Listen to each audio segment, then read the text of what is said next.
अम्बावती में एक राजा राज्य करता था। वह बड़ा दानी था। उसी राज्य में धर्मसेन नाम का एक और बड़ा राजा हुआ।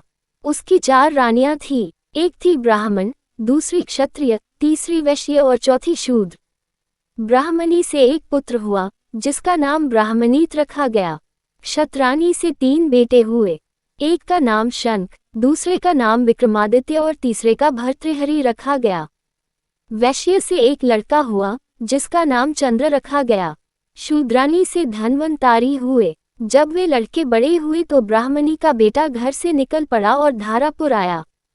हे राजन, वहां के राजा तुम्हारे पिता थे। उस लड़के ने राजा को मार डाला और राज्य अपने हाथ में लेकर के उज्जैन पहुंचा। संयोग की बात है कि उज्जैन में आते ही वह मर गया।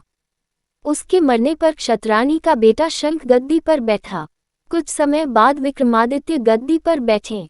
एक दिन राजा विक्रमादित्य को राजा बाहुबल के बारे में पता चला कि जिस गद्दी पर वह बैठे हैं वह राजा बाहुबल की कृपा से है। पंडितों ने सलाह दी कि हे राजन, आपको जग जानता है, लेकिन जब तक राजा बाहुबल आपका राज तिलक नहीं करेंगे तब तक आपका राज्य अचल नहीं होगा। आप उनसे राज तिलक करवाओ। विक्रमादित्य ने कहा, अच्छा। और वह अपने ज्ञानी और विश्वसनीय साथी लूथवरन को साथ लेकर वहां गए। बाहुबल ने बड़े आदर से उसका स्वागत किया। 5 दिन बीत गए। लूथवरन ने विक्रमादित्य को सलाह दी कि जब आप विदा लेंगे तब राजा बाहुबल आपसे कुछ मांगने को कहेंगे। राजा के घर में एक सिंहासन है जिसे साक्षात महादेव ने राजा इंद्र को दिया था और बाद में इंद्र ने बाहुबल को दिया। उस सिंहासन में ये गुण है कि जो उस पर बैठेगा वह 7 द्वीप नवखंड पृथ्वी पर राज करेगा। उसमें बहुत से जवाहरात जड़े हैं।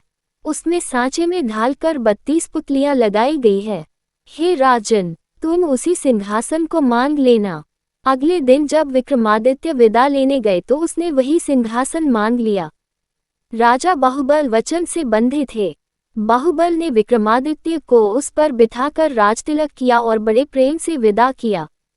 राजा विक्रमादित्य ने लौटते ही सभा की और पंडितों को बुलाकर कहा, मैं एक अनुष्ठान करना चाहता हूँ।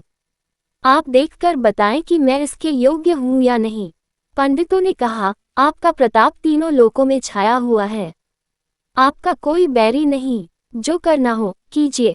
अपने खानदान के सब लोगों को बुलाए। 1.25 लाख कन्यादान और 1.25 लाख गायें दान कीजिए। ब्राह्मणों को धन दीजिए। जमींदारों का 1 साल का लगान माफ कर दीजिए। इतना कहकर पुतली रत्नमंजरी बोली, हे राजन, आपने अगर कभी ऐसा दान किया है तो सिंहासन पर अवश्य बैठें। पुतली की बात सुनकर राजा भोज निराश हो गए। आज का दिन तो गया। अब तैयारी करो, कल सिंहासन पर बैठेंगे। इस तरह सिंहासन 32 की पहली पुतली ने राजा भोज को नहीं बैठने दिया और अगले दिन दूसरी पुतली चित्रलेखा ने सुनाई राजा विक्रमादित्य की कहानी।